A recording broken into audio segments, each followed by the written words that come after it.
Hey guys, this is TheEnder. I'm back with the Group F from the round of 32 from the BCTV Starleague. And so here we have Tyson versus Minnie on Fighting Spirit.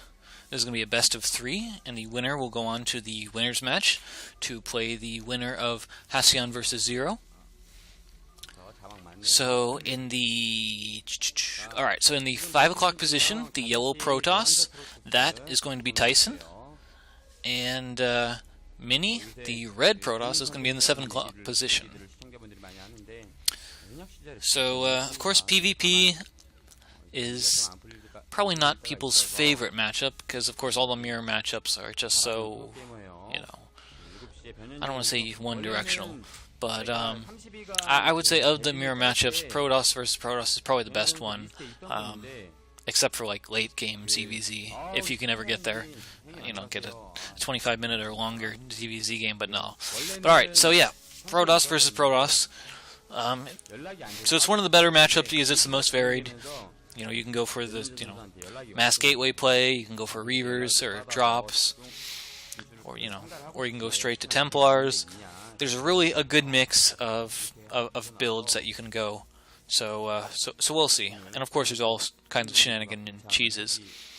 Each player started out with a single gateway, pretty standard, and we'll have to see what the follow-up is. Quick gas from both players. Alright, so Tyson and Minnie, neither one of them were, the bourgeois from back in the day. But they were both on good teams, be it STX or MBC. I want to say Tyson might have actually been on Oz for a while too. But yeah, they were better players. They got their playtime. You would see them on televised games. So we'll see if they've improved or stayed the same since the glory days. So alright, we have a fast scout from Tyson here. And unfortunately, he's scouting in the wrong direction. Still only a single gateway from both players. And we have core and pylon. Those pylons look odd. I think they should be closer together. There's a gap there, I think. But of course, you do see the second pylon there prior to the core, and of course that indicates that there is a zealot. Alright, so the zealots do cross, so the scouting probe is going to come back, and I mean, they're going to be there, but they're not going to see much of anything. Yeah, I'm pretty sure that in Minnie's base there, that second pylon should be a hex higher, that there's a gap. Pretty sure. I'm kind of confused as to why that's there. Alright, so Tyson's Zealot is going after probes, and that one probe took 2 shots and then literally walked straight into the Zealot. Yeah, so he got the 1 kill, and now he's trying to focus down the gas probe. Oh, and he gets it! Alright, so that Zealot got 2 probes. That's a good trade for the Zealot. And he snuck in his other probe for a later scout. That's nice. Yes, so now that the Zealot's gone, we'll expect to see the next tech building. In this case, it's a gateway. Both have gone for the second gateway. Oh, but we have DTs! Yes! DTs from Tyson. And we haven't seen... Oh, 3 gates, but no Forge and no Robo. Uh-oh. These DTs are going to catch him. So, I was actually watching Sale doing cast this morning, and he said there's a very strong correlation between making Dark Templar in PvPs and winning. And if you're not winning, chances are it's because you're not making enough Dark Templar. But, oh man, so this little attacking force, like a single Zealot and 2 Dragoons, is doing a whole lot of work on Tyson's base. And are they close enough? Can they see the archives? I don't think they can see the archives yet. But yeah, I mean, a single Templar will hold off that Dragoon. Okay, he's seen it, because he's thrown down 2 forges at a really funny place. So I've seen Bisu do this back in the day. So yeah, essentially, if you throw down 2 forges, you can put them in such a position that they make a really tight wall. And in addition to them being a very tight wall, of course, as long as one of them survives, you can make cannons still. So, oh, that's sick pylon placement. Oh man, that was beautiful. Because of course, normally all day the Dragoons will just run away from from those DTs. But all right, so we've got nice cannon positioning. So that Dragoon is probably not going to live, but he is going to block the DT.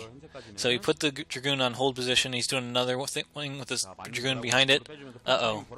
Oh no, he moved the first Dragoon too soon because he wanted to keep it alive. He was being greedy. So because he was greedy like that, he took a lot of damage on both Dragoons, and the cannon's going to go down. Oh, Tyson, he skipped range. That's how he got the DTs out so quick. And he's just trying to win it. He's got 4 DTs and he's trying to win it. It's incredibly rare that you see games won purely on like mass DT. But he's taken down the gateways, and DTs of course have a ton of DPS, and I mean a ton. 40 damage each shot. Okay, but alright, Observer is out. But man, look how fast the DTs do damage. Of course, versus Dragoons, they also have an advantage because DTs are light units, so Dragoons only do half damage when not firing on the shield. They do full damage on the shield, but on the actual body, they only do half. So we'll see what happens. See, I really don't like the follow-up here from Tyson. So I know I keep on saying Bisu, but he was just a really good all-around Protoss player, especially using DTs. But his build was always a DT expand, which I really love the concept of, because the whole point is it pushes your opponent back to their base when they only have they have no observers, they only have cannons, or when they have a single observer you can't push out with your army because then other DTs will slip in. But you use the DTs for map control, and in the meantime you expand. And your opponent, of course, can't expand because, they're worried about the DTs. But instead he focused down the gateways and went for gateways of his own. So Tyson's expansion is a whole lot later than it could have been. And I don't think he has Robotech either. But that being said, and there's a possibility for Reavers. And that attack is just going to go incredibly poorly.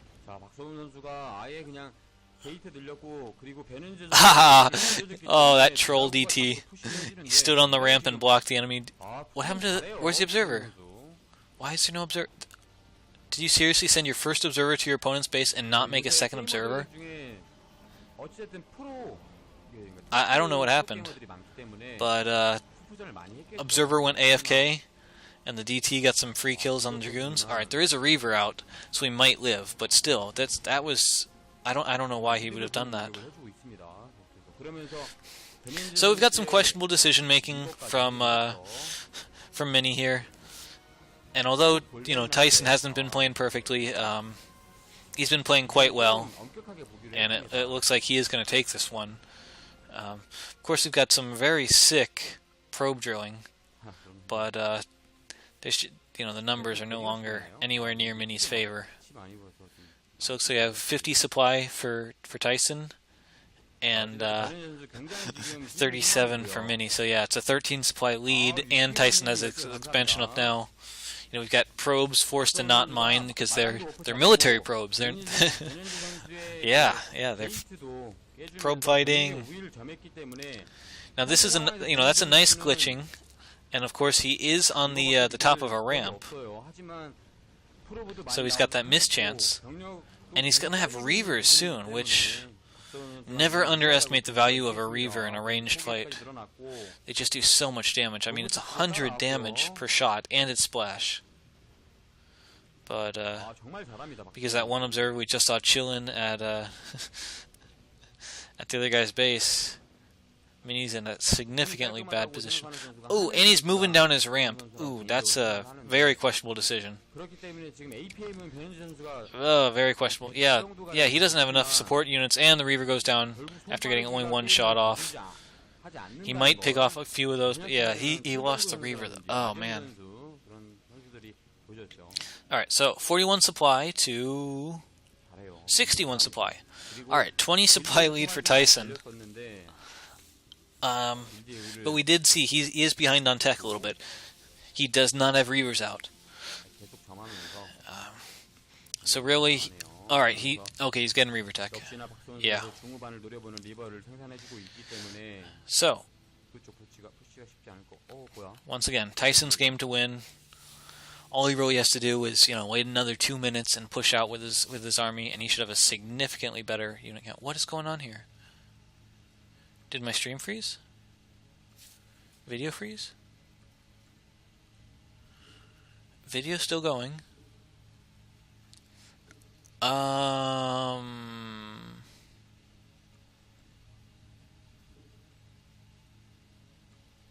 Okay, game looks paused.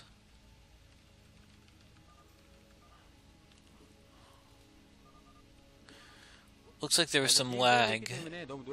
Alright, yeah, it looks like there was some lag, and, alright, so they paused it. Alright, we're good, we're live. But yeah, so, Tyson's been mining on his natural for, 3 minutes, and the natural for mini hasn't gone down yet. I don't know what he's planning on doing with his Dragoons are just nowhere near his base. What is this? Is he trying to get like a crazy flank or counterattack or? So he's got a shuttle, probably with a Reaver in it, possibly speed, but it's going to cross the shuttle from Tyson. Oh man. So it might just be a base trade, which is funny, but it could happen. Alright, so Reaver. So the Reaver's chasing probes. Probes are running. Shield battery on the other side from Mini. Oh, this is getting cool. So in addition to base trade, Mini's trying to put a sick defense at the top of his ramp. Double shield battery. That being said, he's just so badly outnumbered it doesn't matter. Ah! Oh, pick up the Reaver. Oh, pick up. Did he get hit? He got hit. Oh, but alright. Yeah, so Tyson still has enough to clean up. And so that's going to be game. He's destroyed his opponent's base, or he's going to. And he's defended his own. So the base trade is not base trading enough. 6-kill Reaver, though. Very annoying. Maybe if he can pick off enough probes.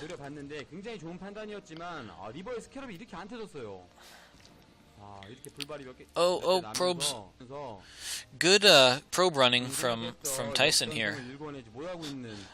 Very good running. Oh, that... Oh, man! So many goons are going down. Is there no mining? Alright, there is mining. Alright, you need to tap out. This has long since been game. I mean, because you have a shuttle Reaver and you are a professional player, yeah, you can stick in there, but sooner or later you won't be able to afford the Scarabs. And even before you... Oh, there we go, GG. Shuttle goes down, that's game. Alright, I will see you in Game 2. Game 1 goes to Tyson.